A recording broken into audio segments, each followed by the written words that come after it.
Hello, my friends on YouTube. Today is Sunday, the 21st of May, 2023.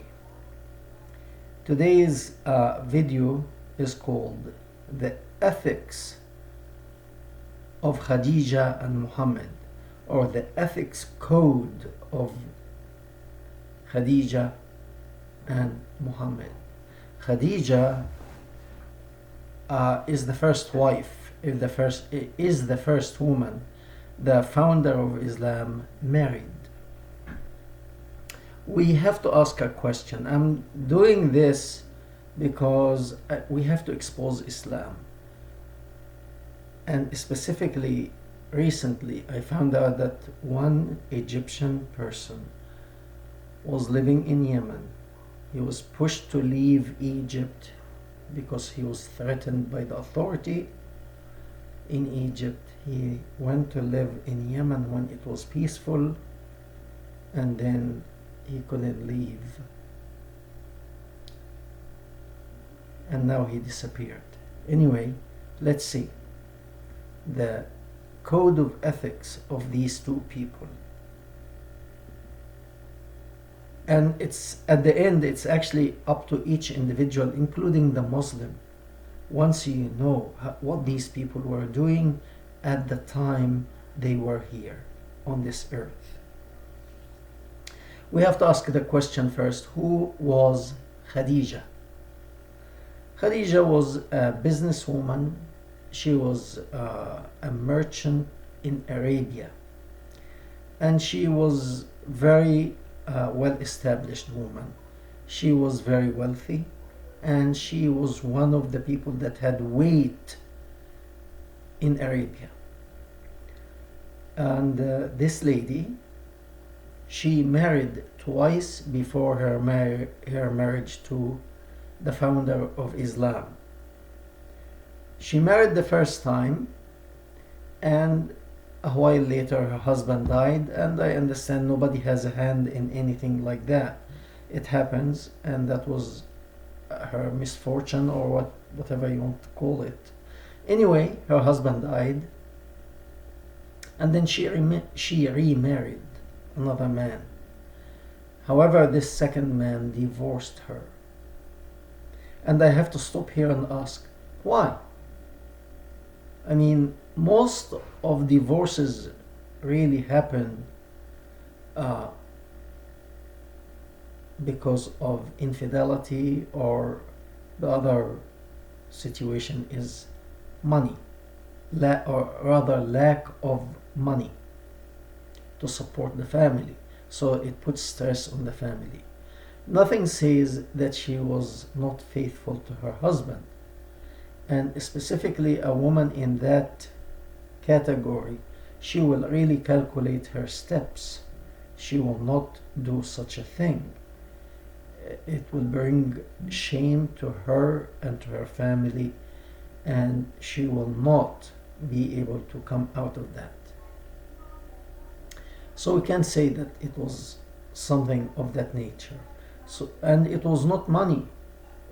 Then what it was that made her husband say, I had enough, goodbye. We have to understand that this lady was not an average person. This lady was a business lady. That means she had her own mind. She was an independent woman. She thought for herself. She made her own decision. Her father was a merchant. She didn't work with her. She didn't work for her father, but she had her own independent business. So she must have been very opinionated. She must have been very independent. She must have been a very willful person. And reality is, it's good to have a willful wife, but sometimes too willful, it will make life like hell. So, and I think that, in my opinion, that was the problem, that it ended the marriage of the second husband. He said, goodbye, I'm out of this, and he left. Knowing her own character and how strong she is and how willful she is, she cannot ask for another merchant. First, no other merchant will come near her because already they know that she is a subjective woman and she will put stress on her husband that he must follow her. Because before the coming of Islam, that idea that women were deficient did not exist. Women had the same rights as men, sometimes more.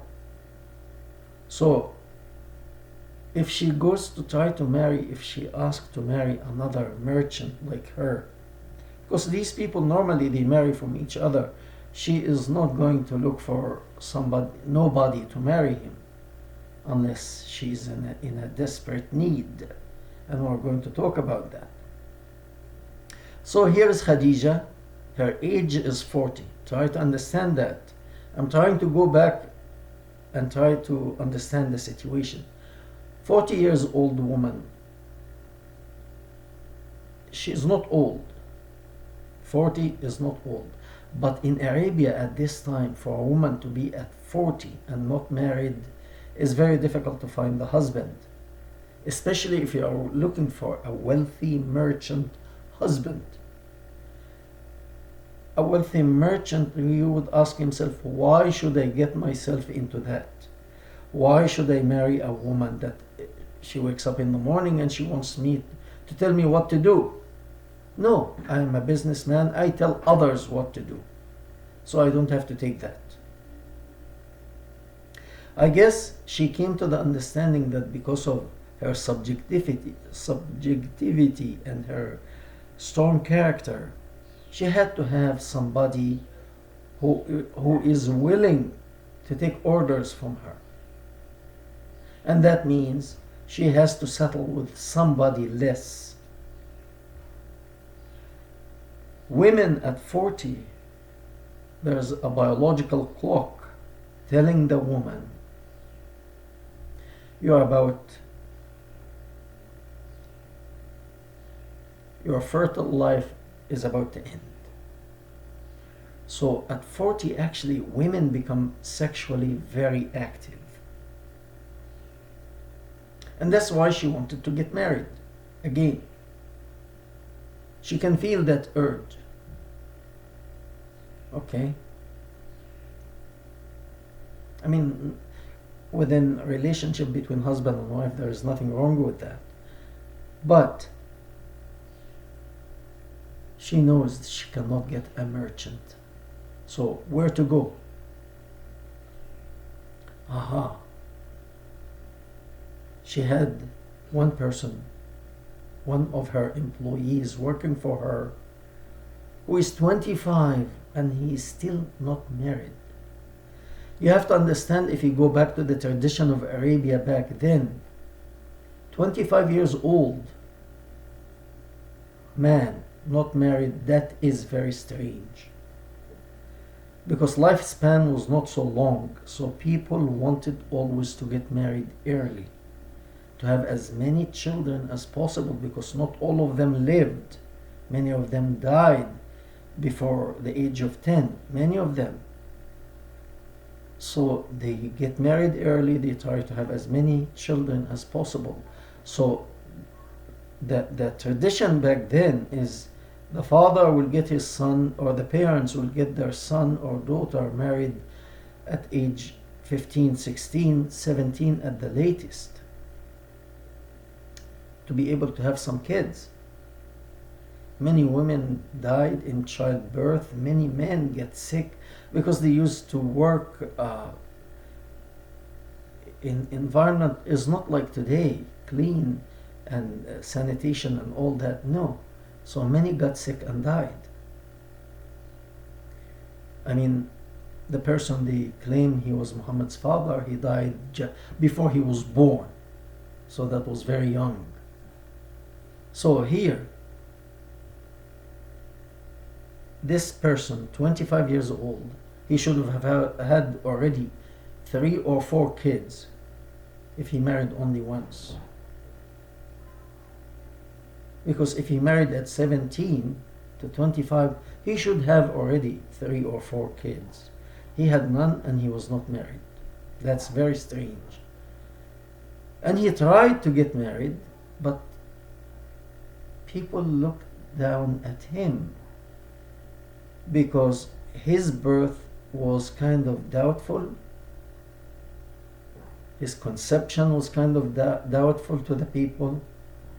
Nobody knew who really his father was. And that affected his personality a lot. He had a lot of resentment in his mind and heart from that. You can imagine, I mean, a person, people treating you like you are a bastard, who's your father. It's not an easy thing to deal with. But that was his situation, very unfortunate. And that were suffering the consequence of that in the Islamic world until today, and the rest of the world actually suffering the consequence of that. Anyway,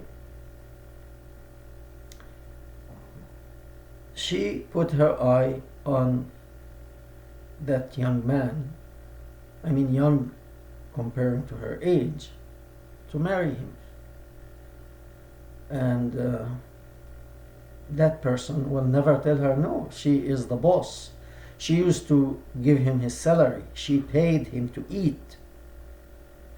So for him, in Egypt we say that was a piece of butter on a pie. He would never have dreamed to marry a woman of that status, because now, from a practically unknown person to quickly he can sit with, when they have a party or something, he sits with the highest rank of Arabia, the most wealthy, the most influential people in Arabia. He is elevated to that level now. It's a good chance. So it worked for both. Actually, what I'm getting into is each was working for his or her own self-interest. Selfishness was the center of this marriage. Selfishness. Okay? But let's look at the situation. This is a 40 years old woman who is feeling the urge. No one will want to marry her. So she puts her eyes on a young man. He was young in comparison.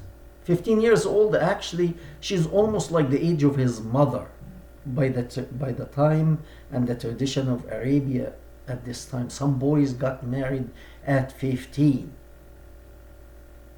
Okay? And she was 15 years older than him. She was in the position like a mother to him. Some women at 40 had 15 years old boys or girls. But he had to compromise. So what I'm getting into here, I spoke before about, because Khadija was Christian, and she must have, because she had her cousin, he was a clergyman. His name was Warqa bin Nawfal.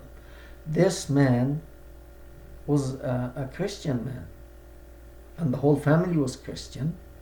And therefore, she must have heard of the story of Jacob, the marriage of Jacob, and how his uncle deceived him to let him marry the older girl, the older daughter, whereas Jacob wanted the younger daughter. So his uncle deceived him by getting him drunk, and he put the older daughter with him in bed, and they consummated the marriage. And he wakes up in the morning, he doesn't know what happened, and she tells him, we got married last night and you consummated the marriage, so I'm your wife. And he got mad at his uncle, but he told him, hey, it's too late now, you have to work again to pay dowry for the younger daughter. So what she did, she got this idea to get her father drunk, because her father would never agree to this marriage. Again, you can understand the father wants somebody of similar rank, a merchant, somebody of her level, of our family level. So what she does, she tricks her father. She arranged for a party. She invited many merchants. She fed them well, and she had lots of alcohol, wine, or what have you, and all got drunk or almost drunk. But she added drink to her father until he didn't know what he was doing. And at this moment, she came to him and she told him, Muhammad wants to marry me. And she actually pulled the confession, the answer from him that it's okay, go and marry him, I give you my blessing, something like that. And he didn't know what he was saying or doing.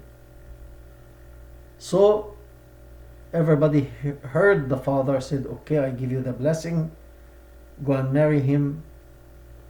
So there are witnesses. So what she does here, she blackmailed her own father. That's why I'm calling this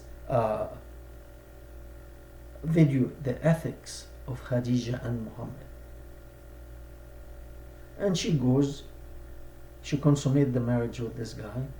In the morning, the father wakes up and he finds that she put a very beautiful garment on him, and she put perfume on him, and because it's her wedding, he asks, what is this?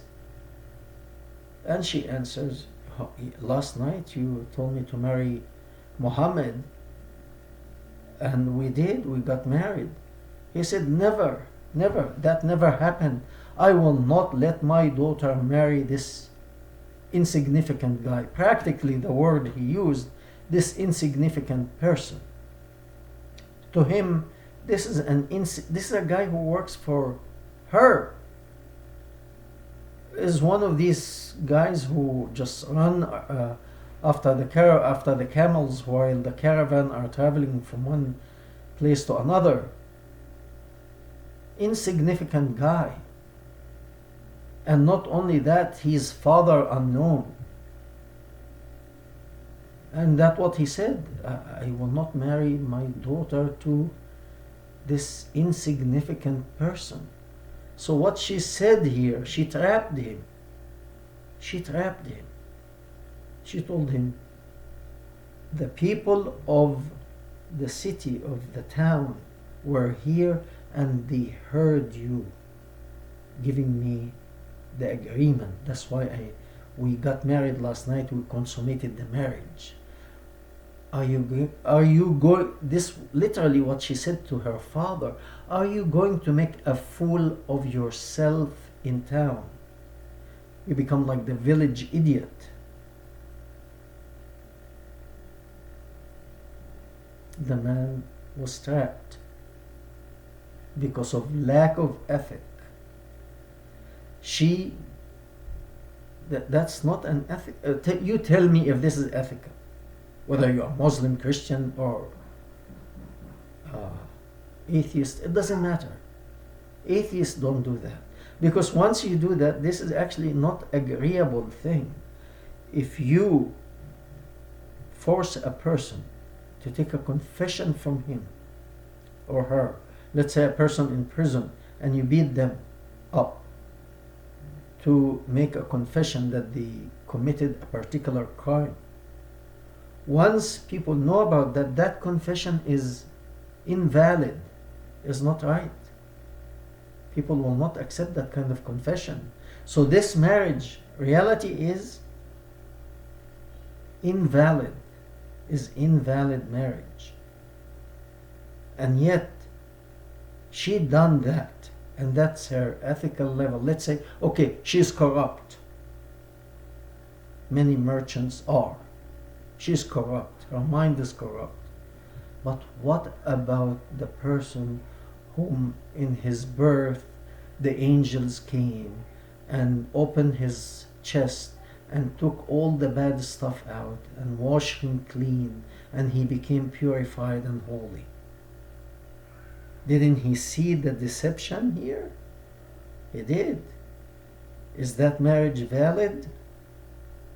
If you are honest, tell me the answer. Okay? So that was the ethic of the wife. If I see my wife doing that, shouldn't I say stop that before it starts? If I have ethic and a woman I wish to marry, bring this situation to me to say, okay, we are going to do this, deceive my father, consummate the marriage, put him in front of the, like trap him, and now we are husband and wife. If I agree to a woman saying that to me, do you think I am of a good ethic person? Do you think I am a person of good morality? A moral person? I don't think so. I don't think so. But this was the situation. These are the people that they call Muhammad the final prophet, the most holy. We thank you very much, and we hope to hear from you.